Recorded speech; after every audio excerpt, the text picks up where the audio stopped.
Hi all, welcome back to Pranosini talks.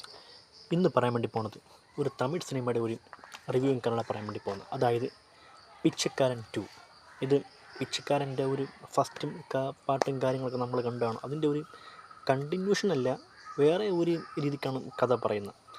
അത് ഈ പറയപ്പെടുന്ന വ്യക്തി ആ ഒരു കാസ്റ്റിംഗ് പോലും കുറച്ച് വ്യത്യാസവും കാര്യങ്ങളൊക്കെ കൊണ്ടുവന്നാണ് ഈ ഒരു പടം ഇങ്ങനെ അവതരിപ്പിച്ചുകൊണ്ടിരിക്കുന്നത്. ഓക്കെ, പിച്ചക്കാരൻ 2 എങ്ങനെയെന്ന് വെച്ച് കഴിഞ്ഞാൽ നമ്മുടെ ഒരു സൊസൈറ്റിയുടെ ഒരു കുറച്ച് എന്താണ് ഇവിടെ നടക്കുന്ന കുറച്ച് ഈ ഇല്ലീഗൽ ആക്ടിവിറ്റീസും കാര്യങ്ങളൊക്കെ ചൂണ്ടിക്കാണിച്ചിട്ടാണ് ഈ ഒരു പടം തുടങ്ങുന്നത്.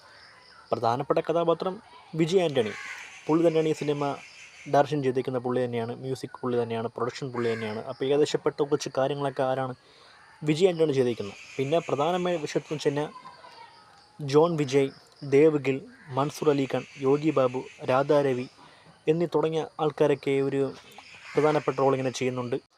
കാവ്യ താപ്പാർ ആണ് നായികട്ടെത്തിക്കുന്ന. അത്യാവശ്യം നല്ലൊരു പെർഫോമൻസും കാര്യങ്ങളൊക്കെ ആയിരുന്നു. അങ്ങനെ സിനിമ ഇങ്ങനെ പൊയ്ക്കൊണ്ടിരിക്കുകയാണ്. സിനിമേനെ പറ്റി പറയുകയാണെങ്കിൽ സിനിമ രണ്ട് തരം കാര്യങ്ങളാണ് മെയിനായിട്ട് ഫോക്കസ് ചെയ്യുന്നത്. ഒന്നത്തെ കാര്യം ഒരു ബിസിനസ് മാനായ വിജയ് എന്ന് പറഞ്ഞ കഥാപാത്രത്തെ കേന്ദ്രീകരിച്ചും, അതിനുശേഷം സത്യ എന്ന് പറയുന്ന ഒരു പിച്ചക്കാരനെ കേന്ദ്രീകരിച്ചാണ് ഇവർ കഥ ഇങ്ങനെ പോയിക്കൊണ്ടിരിക്കുന്നത്. സിനിമ കാണാൻ കൊള്ളാമെന്ന് വെച്ച് കഴിഞ്ഞാൽ ഈ സിനിമ പറയുന്നൊരു കാര്യമുണ്ട്. കോടാനുകോടി സ്വത്തും കാര്യങ്ങളും ഒക്കെ ഉള്ള വ്യക്തികൾ അവർ വിചാരിച്ച ഇന്ത്യ എന്ന ഈ രാജ്യത്തെ പട്ടിണി, ദാരിദ്ര്യം കാര്യങ്ങളൊക്കെ മാറ്റാൻ വേണ്ടി പറ്റും എന്നുള്ള ഒരു മെസ്സേജും കാര്യങ്ങളൊക്കെ ഈ പടത്തിൽ കൂടെ കൊടുത്തുകൊണ്ടിരിക്കുന്നത്. അതാണ് ഈ പടം മെയിനായിട്ട് ഫോക്കസ് ചെയ്യുന്നത്.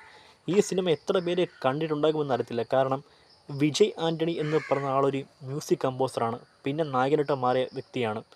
അതിനേക്കാൾ ഉപരി മറ്റൊരു കാരോട് ഷെയർ ചെയ്യാൻ വേണ്ടി ആഗ്രഹിക്കുന്നതെന്ന് വെച്ച് കഴിഞ്ഞാൽ ഈ പിച്ചക്കാരൻ എന്ന് പറഞ്ഞ ഈ ഒരു ഫസ്റ്റ് പാർട്ടായിരിക്കും നമ്മളെല്ലാം അറിഞ്ഞിട്ടുണ്ടാവുക. പക്ഷേ സലീം എന്ന് പറഞ്ഞ ഒരു പടത്തിൻ്റെ ഒരു കഥാപാത്രത്തെ ബേസ് ചെയ്താണ് പിച്ചക്കാരൻ എന്ന് പറഞ്ഞത് ഉണ്ടായിരിക്കുന്നത്. ആ ഒരു സിനിമയുടെ ഒരു അതേ കഥാപാത്രത്തിൻ്റെ ഒരു ഡെവലപ്മെൻറ്റാണ് ഈ പിച്ചക്കാരൻ സിനിമയിലെ വിജയ് എന്ന് പറഞ്ഞ കഥാപാത്രവും അത് കഴിഞ്ഞ് പിച്ചക്കാരൻ 2 എന്നതും എല്ലാം കൂടെ.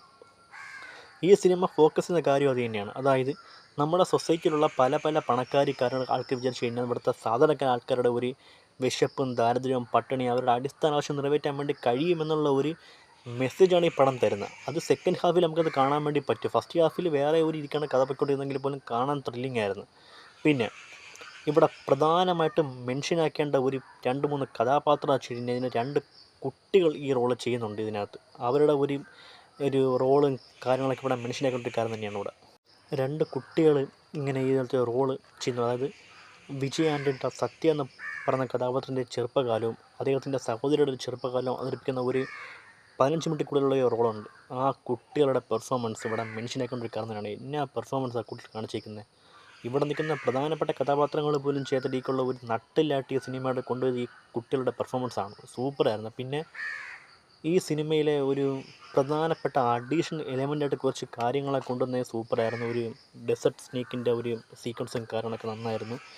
അവിടെ നടക്കുന്ന ഒരു ബ്രെയിൻ ട്രാൻസ്ഫോർമേഷൻ സർജറി അതിൻ്റെ ഒരു കാര്യങ്ങളൊക്കെ സൂപ്പറായിരുന്നു. കാരണം വന്നിട്ടുണ്ട്. പിച്ചക്കാരൻ എന്ന് പറഞ്ഞ സിനിമ എടുത്ത മറ്റൊരു വ്യക്തിയാണെങ്കിൽ പോലും 2 വിജയ് ആൻ്റണി നന്നായിട്ട് എടുത്തിട്ടുണ്ടെങ്കിൽ പറയാൻ വേണ്ടി പറ്റും. അത്രയ്ക്ക് പെർഫെക്റ്റ് ഡയറക്ഷനും കാര്യങ്ങളൊക്കെ ആയിരുന്നു. പറയത്തക്ക രീതിക്കുള്ള ഒരു നെഗറ്റീവും പറയാനില്ല. പടം കാണാൻ വേണ്ടി പറ്റും. നമുക്ക് കുറച്ചും കൂടി നമുക്ക് ഇൻട്രസ്റ്റിങ്ങും കാര്യങ്ങളൊക്കെ ഉള്ളത് സെക്കൻഡ് ഹാഫിലോട്ടാണ്. നമുക്ക് ഇതിൻ്റെ കുറേ കാര്യങ്ങൾ നമുക്ക് സൊസൈറ്റിക്കുള്ള പ്രശ്നങ്ങളും കാര്യങ്ങളൊക്കെ നമുക്ക് നല്ല രീതിക്ക് മനസ്സിലാക്കാൻ വേണ്ടി പറ്റിയത്. ദളപതി വിജയുടെ സർക്കാർ എന്ന് പറഞ്ഞൊരു സിനിമയും ഈ ഒരു സിനിമയൊക്കെ ഒരേ ത്രാസിൽ തൂങ്ങുന്ന പടങ്ങളാണ്. അതേ രീതിക്കാണ് എടുത്തു വച്ചിരിക്കുന്നത്.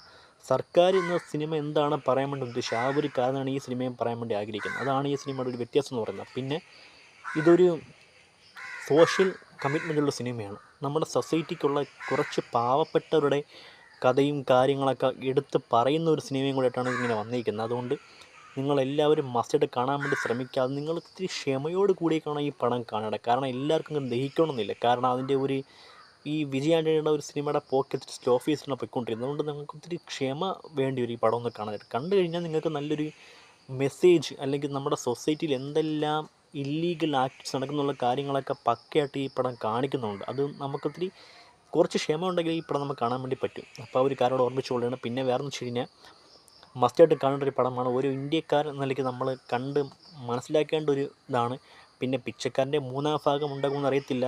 അങ്ങനെയൊക്കെയാണ് കാര്യങ്ങളൊക്കെ പോകുന്നത്. പെർഫോമൻസിൽ എല്ലാവരും നന്നായിരുന്നു.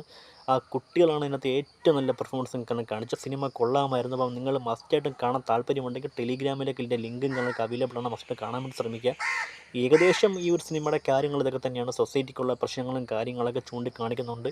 പിന്നെ ഈ പാവങ്ങളെ ഇവിടുത്തെ മില്യൺ ആയിട്ടുള്ള പണക്കാർ അവരുടെ ഒരു വരുമാനത്തിൻ്റെ ഒരു പകുതിക്കും താഴെയുള്ള ഒരു വരുമാനം കൊടുത്ത ഇന്ത്യയിൽ തന്നെ ഈ ഉള്ള ഒരു ദാരിദ്ര്യവും ഈ പാവങ്ങളുടെ കഷ്ടപ്പാടൊക്കെ മാറ്റാൻ വേണ്ടി പറ്റുമെന്നുള്ള ഒരു മെസ്സേജാണ് ഈ പടം കാണിക്കുന്നത്.